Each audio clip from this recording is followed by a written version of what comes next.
sholat sunat yang 4 rakaat sebelum sholat Jumat, sholat sunat mutlakah.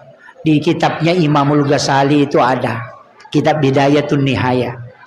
Kita di bab sholat Jumat itu mengangkat salah satu hadis Nabi bahwa siapa yang sholat 4 rakaat sebelum Jumat, itu 2 rakaat 1 salam, tapi surahnya adalah surah Al-Ikhlas.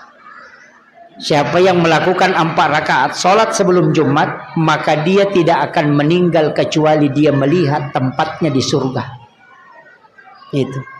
Itu sholat berat dilakukan, Pak, karena surah Al-Ikhlas rakaat pertama, rakaat kedua juga surah Al-Ikhlas. Setelah salam berdiri lagi mengambil 2 rakaat.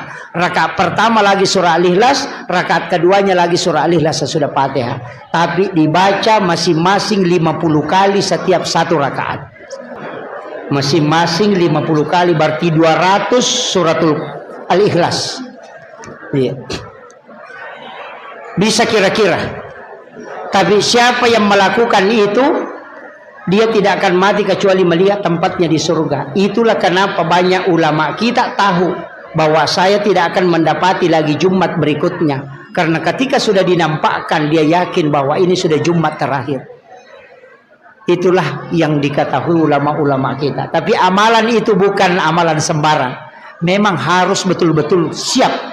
Tapi biar tidak dikerjakan di masjid, bisa di rumah. Jam 10 sudah mulai kerjakan. Itu karena sholat ini dikerjakan di hari Jumat, tapi itu menjelang di akhir-akhir duha paling bagus sebenarnya.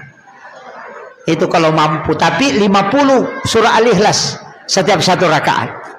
Kalau mampu. Kalau tidak mampu, niatnya memang sholat sunat mutlak. Itu ada di kitabnya Imamul Ghazali.